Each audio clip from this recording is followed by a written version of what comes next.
New ইয়র্কের আকাশে তখন নেমে এসেছে সন্ধ্যার রং। শহরটা আলোয় ঝলমল করছে, কিন্তু মেট গালার লাল গালিচায় নামতেই যেন আলোর ভাষা বদলে গেল। কারণ তখন রাজকীয় ভঙ্গিমায় দুই বাহু ছড়িয়ে হাজির হয়েছিলেন বলিউড বাদশাহ শাহরুখ খান।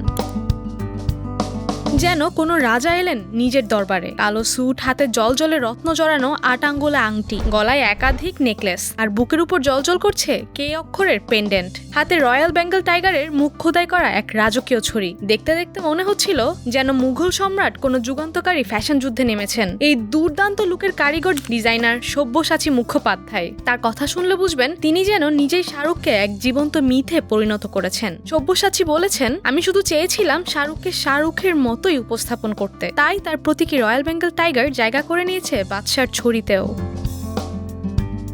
আর এই রাজসিক লুকেই ঘটল মজার এক ঘটনা। এক বিদেশি তরুণ সাংবাদিক সামনে এসে প্রশ্ন করে বসলেন, আপনি কে? শাহরুখ শুধু হেসেই উত্তর দিলেন, আম শাহরুখ। এই এক লাইনেই যেন জমে উঠল পুরো মেট গালার মঞ্চ। এই ভিডিও ভাইরাল হতে সময় লাগেনি 1 সেকেন্ডও। ভক্তরা কেউ বলছেন আইকনিক, রয়্যাল, ক্লাসি বিয়ন্ড ওয়ার্ডস। কেউ লিখেছেন অহংকার নামের কিছুই নেই ওর ভেতরে। আবার কেউ মন্তব্য করেছেন ওই সাংবাদিক নিশ্চয়ই পৃথিবীর এক কোনায় থাকতেন। মেট গালার এবারের থিম ছিল super fine tailoring black style. কৃষ্ণাঙ্গদের ফ্যাশন ইতিহাস ও সংস্কৃতিকে ঘিরে এই প্রদর্শনীতে এবছর প্রথমবার হেঁটেছেন শাহরুখ। ভারতীয় সময় ভোর 3:30টায় লাল গালিচায় দেখা গেল তাকে। আর তখনই সোশ্যাল মিডিয়ায় আগুন। শাহরুখ নিজেও আবেগাপ্লুত।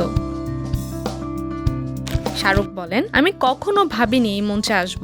এটা হয়তো আমার জীবনের প্রথম এবং শেষ মেট গালা, কিন্তু আমি গর্বিত। সন্তানেরাও খুব খুশি। শুধু গালিচায় হাঁটা নয়, হোটেল থেকে বেরোনোর মুহূর্তটা যেন হয়ে উঠেছিল এক সিনেমার দৃশ্য। বাইরে দাঁড়িয়ে থাকা জনতা, চিৎকার, সেলফির হিড়িক, প্রায় পদপিষ্ট হওয়ার মতো অবস্থা। সব মিলিয়ে শাহরুখের এক ঝলক দেখার জন্য যেন নিউ ইয়র্ক শহরও নতজানু হয়েছিল।